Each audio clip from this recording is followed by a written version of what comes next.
로마서 8장 1절에서 6절까지 말씀 저와 여러분이 번갈아 가면서 읽겠습니다. 그러므로 그리스도 예수 안에 있는 사람들은 정죄를 받지 않습니다.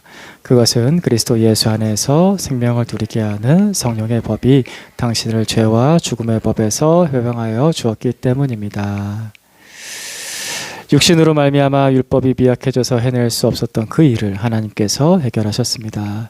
곧 하나님께서는 자기 아들을 죄된 육신을 지닌 모습으로 보내셔서 죄를 없애시려고 그 육신에다 죄의 선고를 내리셨습니다. 그것은 육신을 따라 살지 않고 성령을 따라 사는 우리가 율법이 요구하는 바를 이루게 하시려는 것입니다. 육신을 따라 사는 사람은 육신에 속한 것을 생각하나 성령을 따라 사는 사람은 성령에 속한 것을 생각합니다. 육신에 속한 생각은 죽음입니다. 생명과 평화입니다. 아멘. 육신에 속한 생각은 죽음입니다. 그러나 성령에 속한 생각은 생명과 평화입니다. 오늘은 이 말씀을 설명하기 위해서 여러 가지 좀 우리 사회에서 흔하게 또 우리 일상에서 흔하게 경험하는 일들을 좀 연결지어서 비유로 설명을 좀 해보도록 할게요. 우리는 대한민국이라는 사회 속에서 살아갑니다. 우리가 대한민국이라는 나라에서 살아간다는 것은 어떤 의미가 있냐면은 대한민국의 법과 체계와 질서 안에서 살아간다라는 의미가 있습니다. 그죠? 우리는 기본적으로 다 그 법에 의해서 인정받고 지키고 그리고 보호받고 때로는 재판도 받으면서 살아가죠. 그죠? 법이 법정에만 있지 않습니다.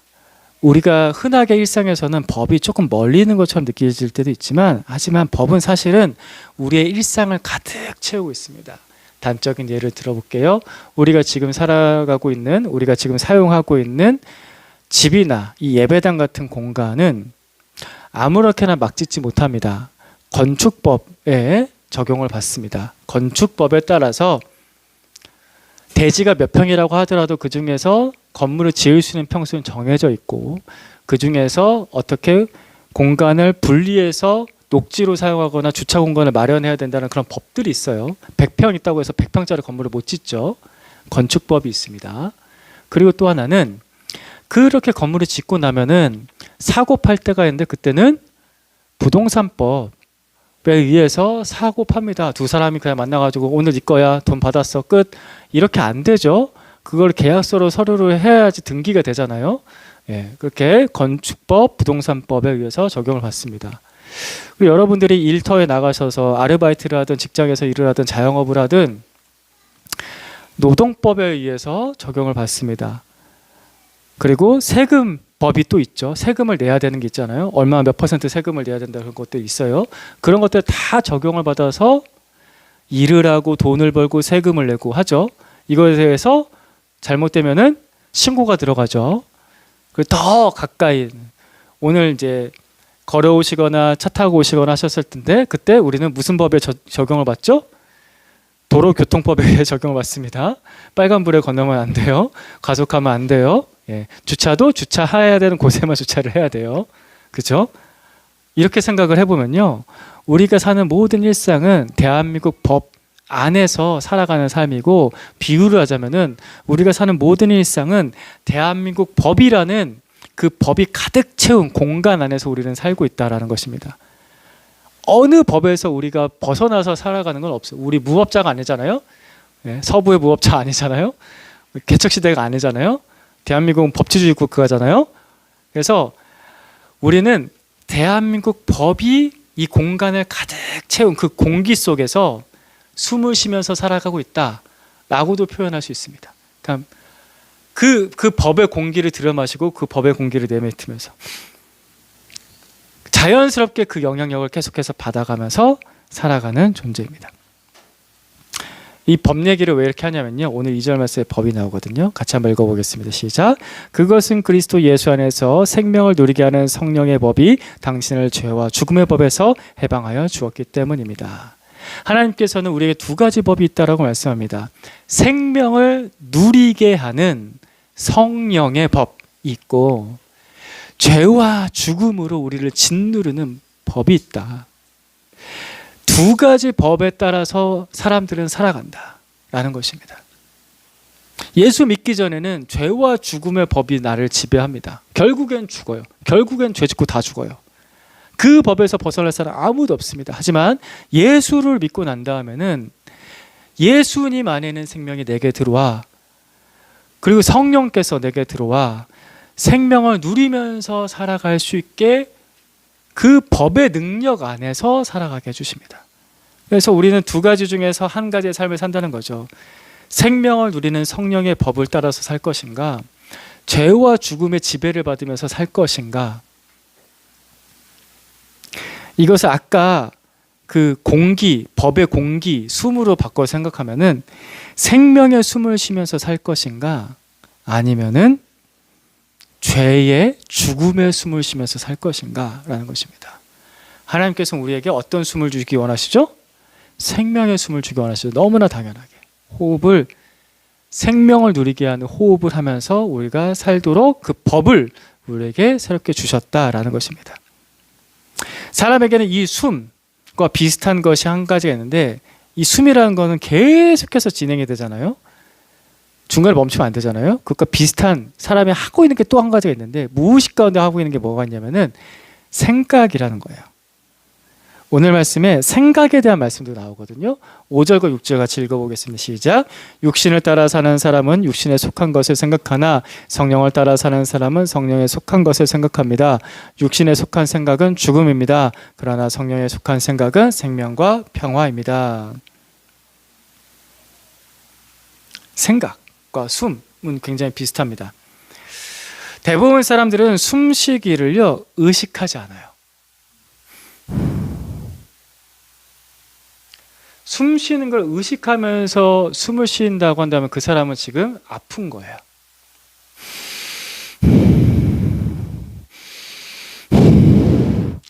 계속 이러면서 숨 쉬면은요 정신병 걸릴걸요.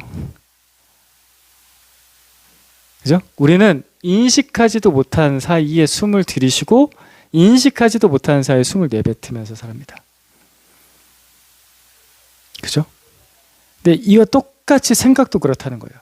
생각도 우리가 많은 생각을 하는데 그 생각을 다 인지하지 못한 채 생각을 합니다. 지금도 이 순간에도 수십 번의 생각이 여러분에게서 지나갈걸요?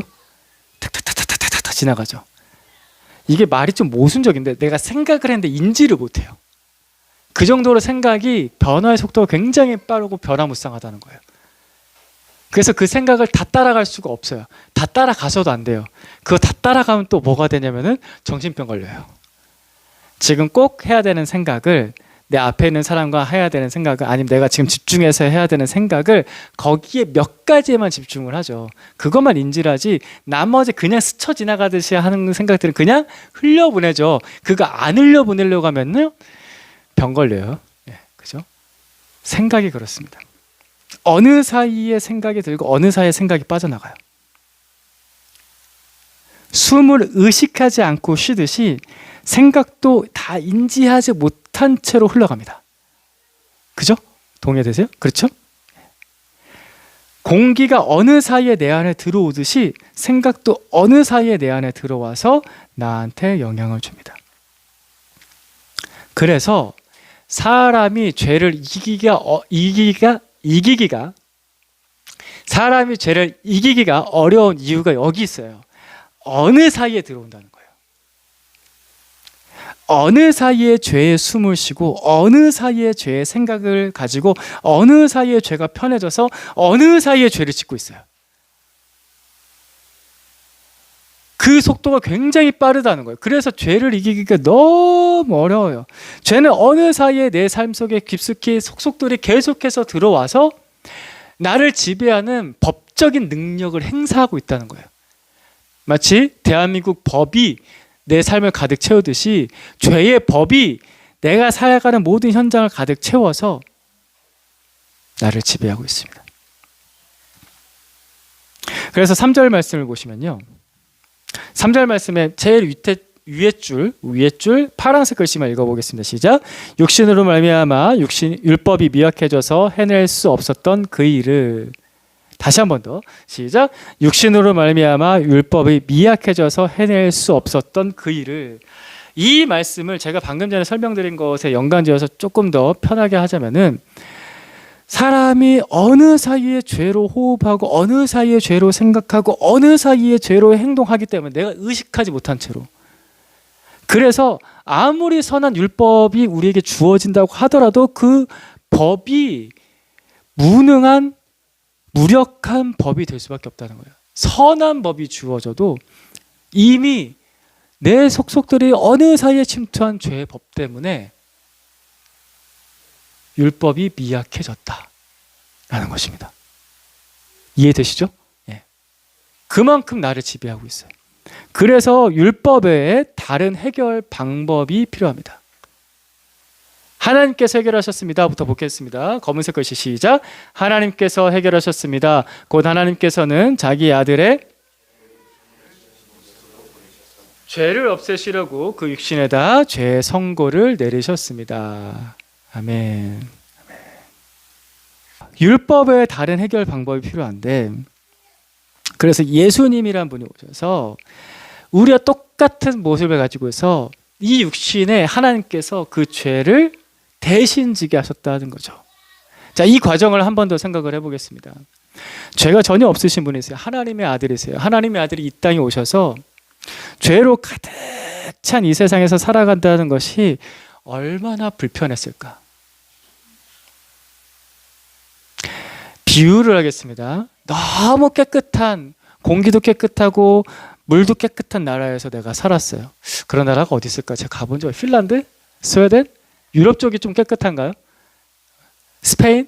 그쪽이 좀 이렇게 좋은가요? 공기 막 맑고 너무 좋은 나라에서 나는 원래 살던 사람인데 어느 날 대한민국에 오게 됐어요. 대한민국에 봄에 왔어요. 대한민국 봄에 왔는데 봄에 미세먼지가 너무 심해. 초미세먼지라는 걸 처음 들었고, 미세먼지가 처음 들었고, 그게 단계가 있다는 것도 그날 처음 들었어요. 매우 나쁜 단계, 200 마이크로그램 이상의 그 나쁜 단계 속에 들어와서 갑자기 숨을 쉬어야 돼. 이게 편할까요? 예수님이 죄를 하나도 짓지 않으시고 죄가 없는 천국에서 사시다가 어느 날 이 땅에 오셔서 죄로 가득 찬 이 세상의 공기를 들이마시면서 살아갈 때 그게 좋으셨을까요? 너무 힘들고 너무 고통스러운데 왜 예수님은 굳이 33년 동안 이 죄의 공기를 매일마다 들이마시면서 사셨을까? 왜 그러셨을까요?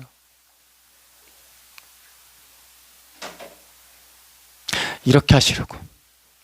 자기 아들을 죄된 육신을 지닌 모습으로 보내셔서 죄를 없애시려고 그 육신에다가 죄의 선고를 내리신 겁니다. 그 육신에다가 우리의 모든 죄를 다 짊어지게 하신 겁니다. 이게 그냥 내가 짊어질게 하고 끝난 것이 아니라 33년 동안 매일마다 죄인과 마주하고 무릎과 무릎을 마주하고 그 죄인의 생각을 듣고 그 죄인의 이야기를 듣고 그 죄인의 사악함을 보고 그 죄인이 풍기는 그 어두운 기운들을 다 느껴가면서 예수님께서 그 죄의 짐을 날마다 지신 거예요. 우리의 모든 죄를 실제적으로 대신 지시기 위해서 33년을 사신 겁니다. 대속함은 이렇게 이루어졌습니다. 여러분 한번 생각해 보세요. 내가 살인자와 마주 앉아서 1시간 동안 얘기를 한다고 생각해 보세요. 숨이 잘 쉬어질 것 같으세요? 내가 성폭력 범죄자와 1시간 동안 마주하고서 얘기를 나눈다고 생각해 보세요. 그게 쉬울 것 같으세요? 숨이 턱턱 막히죠. 그 사람이 내 얼굴을 안다는 것만으로 너무 끔찍하죠.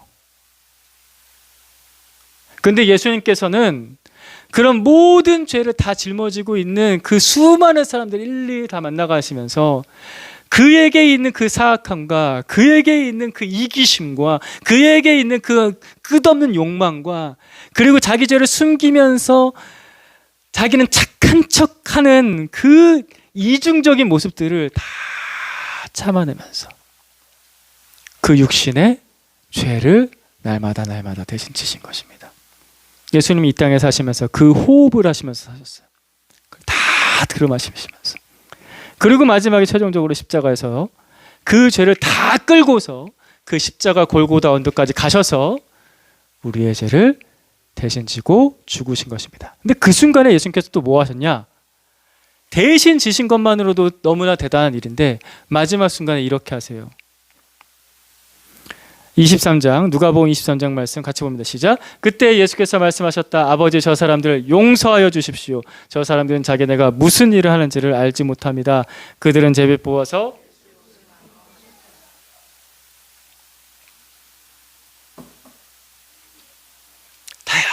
다 대신 지신 것만 해도 너무나 크신 일인데 마지막에는 우리를 위한 변호자가 되어주셨습니다.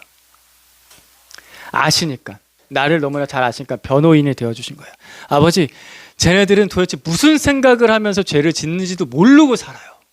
아까 말씀드렸죠? 죄가 어느 사이에 내 안에 들어와서 죄가 어느 사이에 내 생각을 지배하고 죄가 어느 사이에 나의 행동을 바꿔서 죄를 짓게 만들고 있다고요. 예수님께서 그걸 변호하신 거예요. 쟤네들은 도대체 무슨 행동을 어떻게 하는지 생각도 못하고 인지도 못하고 깨닫지도 못한 채로 저렇게 죄 짓고 살아요. 쟤네들은 원래 저런 사람들이에요. 그런데 아버지, 제가 그 죄를 대신 졌으니 용서해 주십시오. 용서해 주십시오. 용서해 주십시오. 예수님의 33년은 이런 의미가 있습니다. 그렇게 우리를 대속하셨습니다. 그렇게 우리와 함께 살아내셨고 그렇게 우리와 함께 호흡하셨습니다. 이것이 예수 그리스도의 구원, 용서, 완전한 죗값을 치름입니다. 그렇게 해서 예수님께서 구원을 완성하신 다음에 3일 만에 부활하시고 나서 사랑하는 제자들을 만나시면서 이렇게 말씀하세요. 요한복음 20장 22절 말씀 같이 봅니다. 시작. 이렇게 말씀하신 다음에 그들에게 숨을 불어넣으시고 말씀하셨다. 성령을 받아라. 자, 이때 이제 대반전이 일어나는 거예요. 지금 이전까지는, 예수님 이전까지는 그렇게 죄의 어느 사이에 모르게 지배당하고 살았는데 이제는 예수 그리스도께서 그 모든 죄를 대신 지시고 대속하셨으니 이제는 다른 호흡을 하면서 살아라.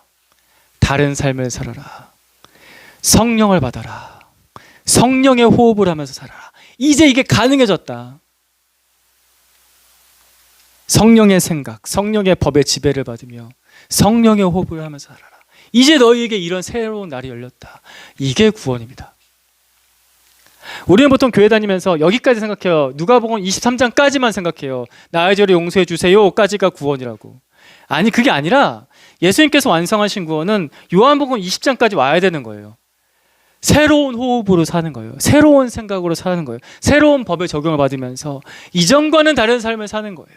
그것이 예수님께서 우리에게 주시고자 하는 구원입니다. 주셨어요. 그래서 우리가 그렇게 살 수 있도록 주님께서 도와주세요. 근데 이 성령의 호흡으로 산다는 것이 익숙하지가 않은 것이 문제인 거죠. 그러니까 편하지가 않아요. 해본 적이 없으니까. 아까도 우리 아이들 설교할 때 말씀드렸지만 엄마 뱃속에서는 탯줄을 가지고서 탯줄로 호흡했다고요. 근데 세상이 한번 바뀌죠. 엄마 뱃속에서 이 세상으로. 그러고 나서 또 코로 호흡을 해야 돼요. 폐로 호흡을 해야 돼요. 그러니까 그때 한번 도와주는 게 필요하잖아요. 인공호흡을 한다고. 아이는 사실 태어나면서부터 인공호흡을 받으면서 태어나요. 똑같이 우리가 죄의 삶을 살다가 예수 그리스도를 통해서 구원을 받아서 새 삶을 살 때 우리는 인공호흡이 필요해요. 익숙하지 않으니까. 심장이 멎고 호흡이 멈춘 그 환자를 다시 심장을 뛰게 하고 호흡을 일으킨다는 것은 굉장히 힘든 일이잖아요. 심폐소생술이라고 배우시죠? 학교에서 배우셨어요? 민방위 때 배우시죠? 기억나세요? 분당 몇 회 정도 해야 되죠? 가슴 압박을 이렇게 해가지고 1분에 100회 이상 해야 돼요. 팍팍팍팍. 근데 그 가슴뼈가 한 5cm 정도 들어갈 정도로 강하게. 그래야 심장에 자극이 들어가니까 막 100회를 했어요. 그리고 나서 기도를 확보하고 입을 벌려서 내 안에 있는 숨을 그한테 불어넣어. 후 하고 불어넣어요.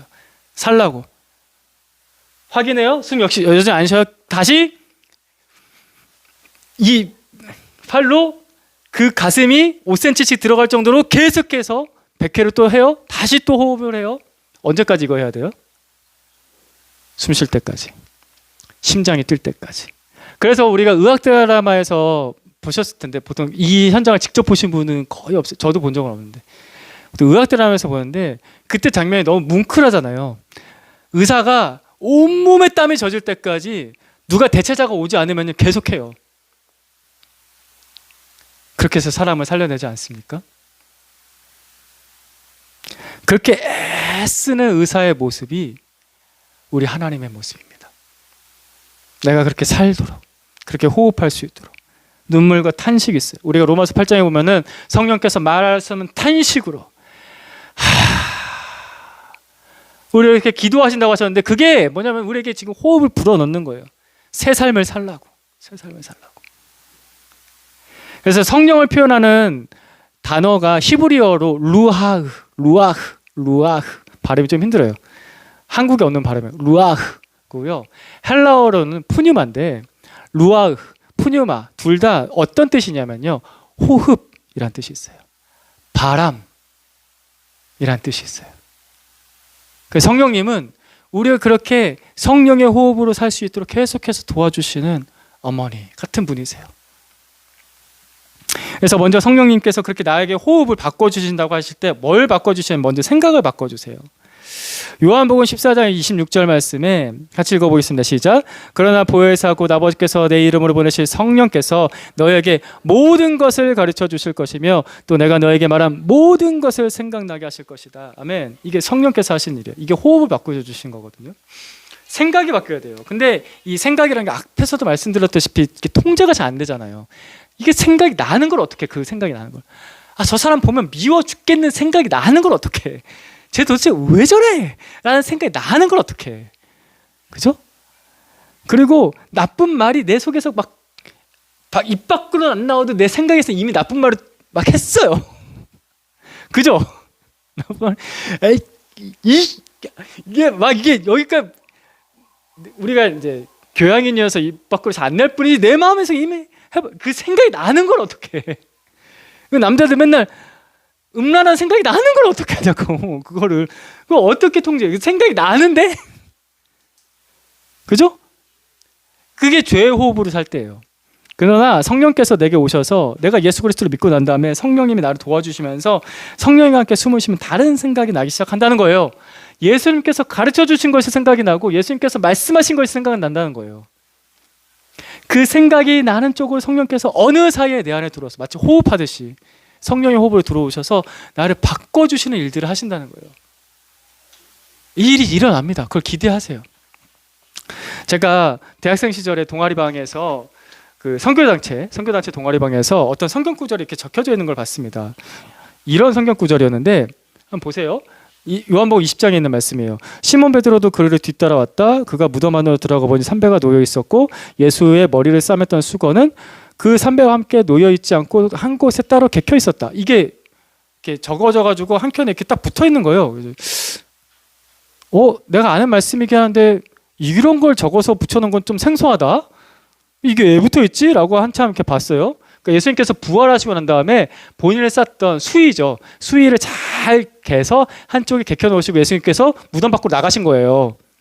그거를 이제 설명해 놓은 건데 이게 왜 붙어 있지? 라고 잠깐 보다가 나중에 하면서 감탄을 했어요. 뭐였냐면은 이게 붙어 있었던 장소가 뭐였냐면은 우리 선교단체 동아리방에 동아리 물품을 정리해서 보관해 놓는 캐비넷이었어요. 캐비넷에 이게 붙어 있었던 거예요. 그러니까 우리 내 믿음의 선배들은 물건 정리를 하면서도 예수님은 어떻게 하셨지 이 생각을 한 거예요. 와, 그러면서 제가 소름이 돋는 거예요. 하나님과 함께 동행하면서 살면 이런 생각을 하는구나.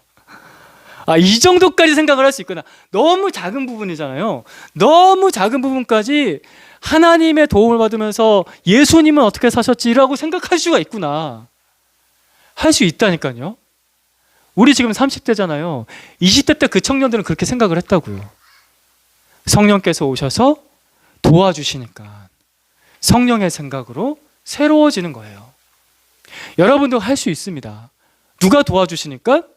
성령님이 도와주시니까 그 호흡으로 나를 바꿔주시니까 그러니까 여러분들이 우리가 같이 성경 읽고 기도하고 예배드리고 하는 그 모든 시간들이 결코 무의미하지 않아요. 그것이 내게 호흡으로 들어오는 거예요. 내 삶으로 들어오는 거예요. 내 세포 속으로 들어오는 거예요. 그렇게 생각이 바뀌어지도록. 또 하나는 성령님께서는 은혜를 알게 하세요. 고린도전서 2장 12절 말씀 같이 봅니다. 시작. 우리는 세상의 영을 받은 것이 아니라 하나님에게서 오신 영을 받았습니다. 그것은 하나님께서 우리에게 은혜로 주신 선물들을 우리로 하여금 깨달아 알게 하시려는 것입니다. 아멘. 여기서 세상의 영이 나오고요. 그렇죠? 세상의 영이 나오고 하나님에게서 오신 영이 나옵니다. 세상의 영이란 말은 영어 성경을 보면 스피릿이라고 나옵니다. 그래서 똑같은 단어인데 영어로도 번역할 수 있지만 그 뜻에는 정신으로도 번역할 수 있잖아요. 세상의 정신, 세상의 가치관의 지배를 받으면요. 뭘 모르냐면요. 은혜를 몰라요. 제가 방금 전에 동아리 얘기했는데 25년 전만 해도 라떼는 25년 전만 제가 공공학번인데 25년 전만 해도요. 어떤 동아리든지 간에요. 정이 많았어요. 선배, 후배 사이 아껴주고 같이 놀고 그냥 같이 만나서 있다는 것마저 즐겁고 같이 노래 부르고 선교 동아리가 아니어도 근데 요즘 시대 동아리는 그렇지 않다고 하더라고요. 동아리로 모인 이유는 취업을 위해서 뭔가 득을 얻기 위해서 내가 어학연수를 하거나 유학을 가거나 아니면 뭐 자격증 하나 따기 위해서 그 사람들을 만나는 거예요. 철저하게 이익 집단으로서 만나요. 나한테 이익이 되지만 않으면 만나질 않아요. 그 사람이 내 옆에 있다는 것이 즐겁고 좋지가 않아요. 은혜를 몰라요.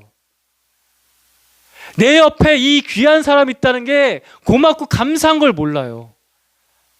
사람은 세상에 절대 혼자 살 수 없는데 그 사람이 내 옆에 있는 것만으로도 내 옆에서 친구가 되어주는 것만으로도 감사한 건데 그 사람이 나한테 이익이 되지 않으면 만나질 않는다고요. 점점 더 그렇게 돼요. 세상의 영을 따라 살아가면. 여러분 이게 좀 그런 것처럼 좀 이상하게 교만하게 들릴 수도 있지만 교회 같은 공동체가 세상에서 만나기 쉬우십니까? 아무런 걸 요청하지도 않고 아무런 걸 바라지도 않고 그냥 만나자. 내가 너를 위해서 기도해 줄게. 이런 내가 있냐고요. 거의 없을걸요. 진짜 친한 친구 빼고는.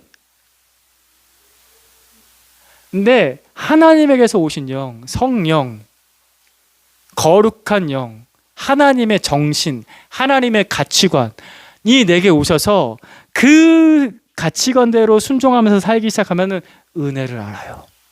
감사해요. 그냥 이게 좋은 거예요. 내가 지금 살아가는 순간이 감사한 거고 내 옆에 형제자매가 있는 것이 감사한 거고 내 사랑 가족들이 있는 것이 감사한 거고 오늘을 살아도 내 능력으로만 산 것이 아니고 하나님의 은혜로 산다는 것이 기쁘고 감사한 거예요. 그런 사람들의 특징, 감사가 있기 때문에 맨날 퍼줘요. 시간을 일단 퍼줘요. 마음을 퍼줘요. 그를 위해서 기도해줘요. 돈을 쓰고 마음을 쓰고 시간을 쓰고 아깝지 않아요. 나를 그를 위해서 헌신하는 것에 대해서 그렇게 손해본다고 생각하지 않아요. 그래서 그런 사람 옆에 있으면 좋죠. 덕을 보니까. 그래서 제가 전에도 한번 설교 시간 때 얘기했습니다. 예수 믿는 사람은 다른 사람을 잘 되게 해주는 사람이다.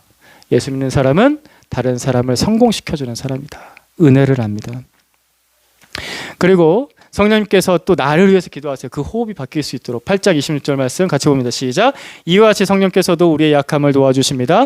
우리는 어떻게 기도해야 할지도 알지 못하지만 성령께서 친히 이루 다 말할 수 없는 탄식으로 우리를 대신하여 간구하여 주십니다. 아멘.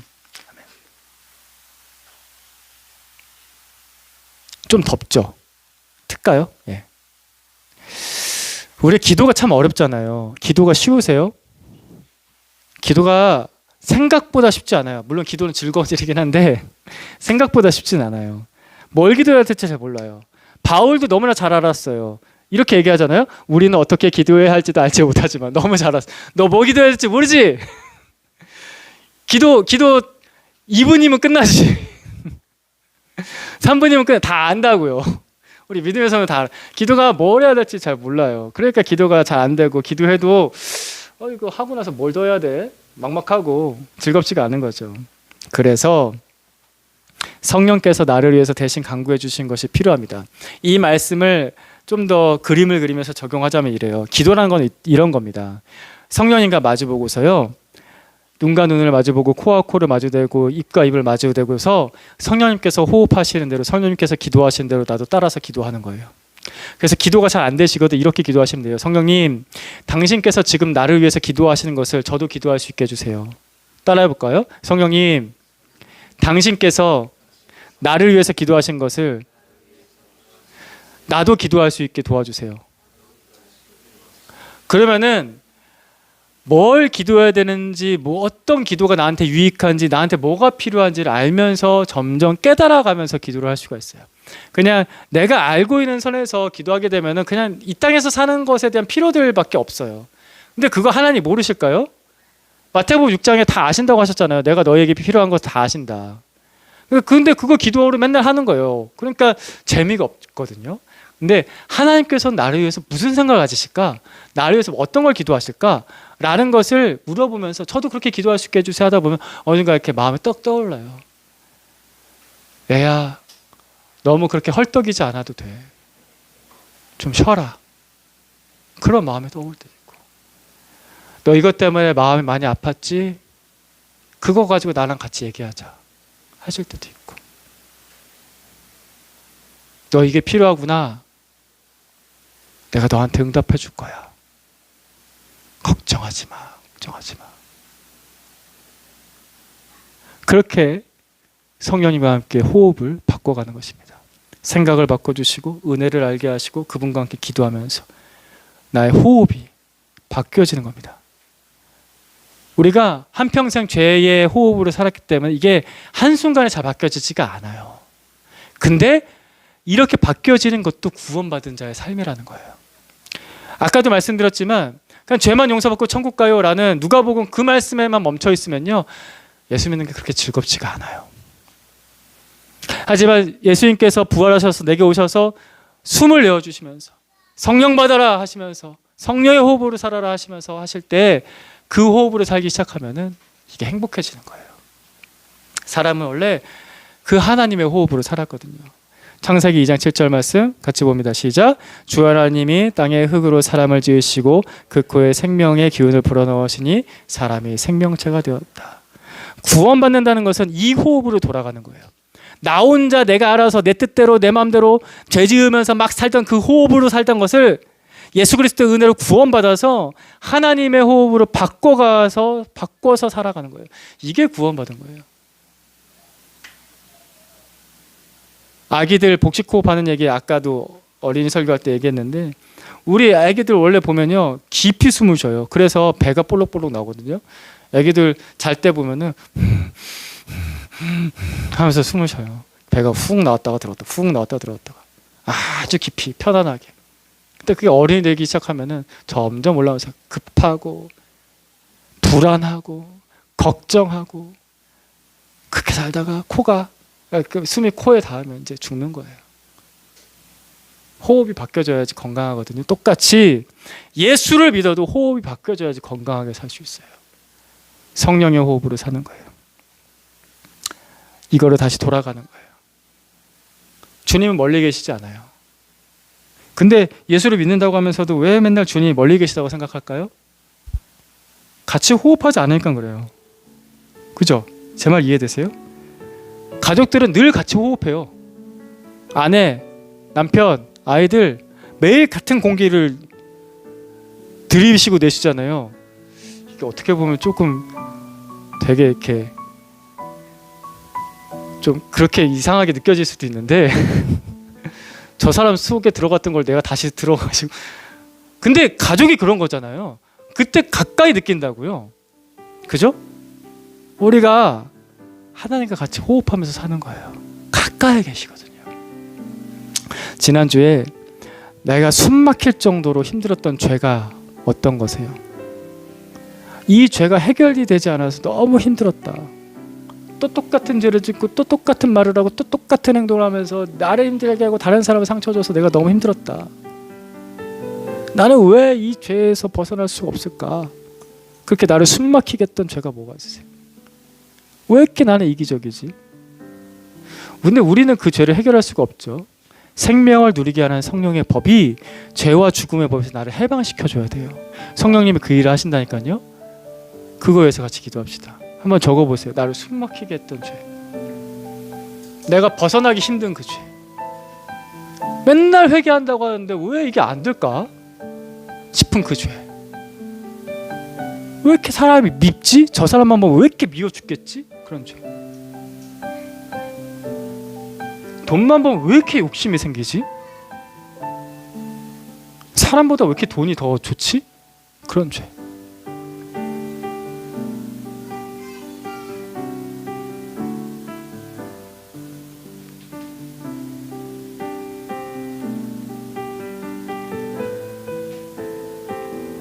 적어보셨어요?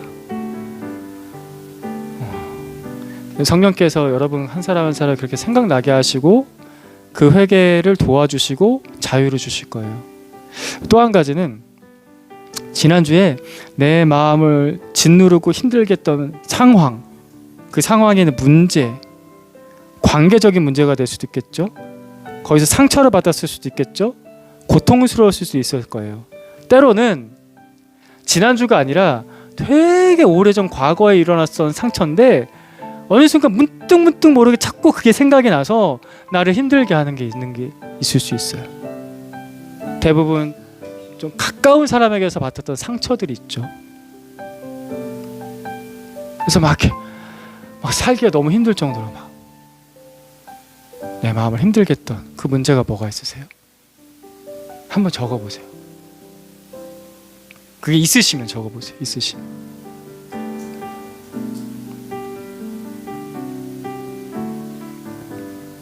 이 상황에만 들어가면 너무 힘들어. 이 관계에만 있으면 내가 너무 지쳐.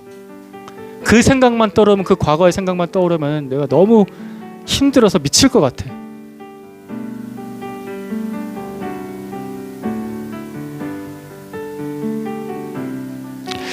아이가 힘든데, 내 아들 딸이 힘든데 그 아들 딸이 힘든 거 그냥 바라만 보고 있는 부모가 어디 있어요? 애가 막 헐떡헐떡거리고 있어 너무 힘들어서 지쳐 있는데 그거 그냥 네가 알아서 해 하는 엄마 아빠가 어디 있어요? 없죠. 그런 엄마 아빠 없어요. 하나님께서, 하물며 하나님 우리 아버지께서 사랑하는 자녀가 그 문제 때문에, 그 고통 때문에, 그 상처 때문에 힘들어하시는데 그걸 두고만 보고 계시겠습니까? 성령님이 도와주십니다. 그 상처를 치료해 주시고 고쳐 주시고 회복시켜 주실 거예요. 그 마음의 불안함과 관계 문제들과 꼬여 있는 것들을 고쳐 주실 거예요. 자, 이 시간 이제 기도합시다. 죄가 나를 힘들게 할 때, 상황적 문제들이 나를 힘들게 할 때 하나님 나를 도와주십시오. 주님과 함께 호흡하며 자유함을 누리게 해주십시오. 이 죄에서 벗어나는 하나님의 능력을 허락해 주십시오. 우리 같이 한번 통성으로 목소리 내서 기도하겠습니다. 기도합니다.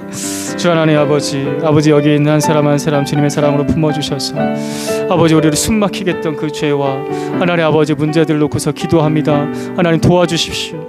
성령님, 주님께서 지금 여기 있는 한 사람 한 사람 위해서 하시는 그 기도를 우리도 똑같이 따라할 수 있도록 도와주십시오. 생각나게 해주시고 기도할 수 있는 용기를 주시옵소서. 하나님 아버지, 짓누르기는 죄가 무엇입니까? 아버지, 그 죄를 주님 앞에 내려놓습니다. 주여, 그 죄의 법에서 해방되게 해주시옵소서. 하나님, 그 죄를 더 이상 이길 수가 없고 늘 반복이 되고 늘 죄에 실패하고 하나님 넘어지는 것들이 내가 너무나도 비참해 보이고 하나님 아버지 무력해 보입니다. 하나님, 제가 할 수가 없습니다. 아버지 도와주셔서 하나님 생명의 성령의 법으로 죄와 사망의 법에서 저를 벗어나게 해주시고 해방시켜 주시기 원합니다. 주여, 그 생명의 성령의 법이 내 안으로 들어와 하나님 아버지 죄의 법을 물리쳐 주시고 하나님 아버지 그 유혹을 물리쳐 주시고 하나님 아버지 주님의 그 성령의 법 안에서 자유할 수 있기를 원합니다. 죄에서 벗어나서 자유할 수 있기를 원합니다. 죄의 유혹에서 쉽게 이기고 하나님 아버지 떨쳐버리고 그것을 미워하고 하나님 멀리할 수 있는 성령의 능력을 우리에게 허락하여 주시옵소서. 예수 그리스도의 보혈의 능력으로 우리를 덮어주시고 씻어주셔서 더 이상 더러움에 그 지침에 눌려있지 않게 해주시고 편안하게 하나님 자유할 수 있도록 좀 도와주시옵소서. 안목의 정욕에서 하나님 육체의 정욕에서 이 세상의 자랑에서 하나님 그 미움과 시기와 질투와 하나님 아버지 그 흘기는 눈과 하나님 악한 말과 악한 생각에서 주님 벗어나서 자유할 수 있게 해주십시오. 주여 씻어주시옵소서. 주여 씻어주시옵소서. 주여 자유할 수 있게 해주시옵소서. 주님의 호흡으로 그 생명의 바람이 우리에게 불어오게 하셔서 하나님 아버지 죄에서 벗어나 자유함을 누리고 기뻐할 수 있게 해주시옵소서. 하나님 아버지 또 눌려있는 상처와 아픔과 고통 아버지 일상에서 문제들도 주 앞에 내려놓습니다. 우리가 이것 때문에 헐떡입니다. 바쁩니다. 불안합니다. 하나님 아버지 직장에서 가정에서 하나님 아버지 친구관계 속에서 인간관계 속에서 돈 문제 때문에 감정의 문제 때문에 과거에 받았던 상처 때문에 아버지 힘든 것들이 너무나 많이 있습니다. 아버지 문득문득 생각나는 그 불안함 그 과거의 생각들을 하나님 아버지 벗어날 수 있게 해주시옵소서. 주여 치료하여 주시고 주여 벗어날 수 있게 해주시옵소서. 성령님 어루만져 주시고 주여 벗어날 수 있게 해주시옵소서. 주여 우리에게 자유를 선포하여 주시옵소서. 아버지 이 시간 나사렛 예수 그리스도의 이름에 의지합니다. 아버지 우리를 자유하게 해주시옵소서. 하나님 아버지 그 상처에서 자유하게 해주시옵소서. 하나님 치료해 주시옵소서. 관계 회복들이 일어나게 해주시고 하나님 자유할 수 있게 해주시옵소서. 성령님 성령님 우리에게 오셔서 하나님 아버지 이 모든 짐에서 벗어나 자유할 수 있게 해주시옵소서. 자유할 수 있게 해주시옵소서. 주여 우리를 치료해 주시옵소서.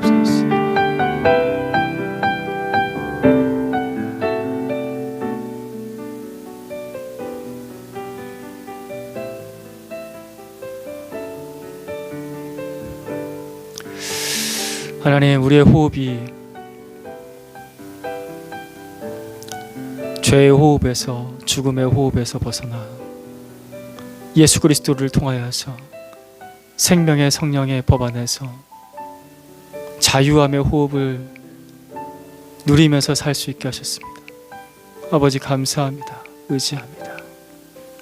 하지만 아직도 옛날 습관에 젖어 있고 벗어나지 못해서 충분하게 그 자유를 누리지 못하는 사람들이 있습니다.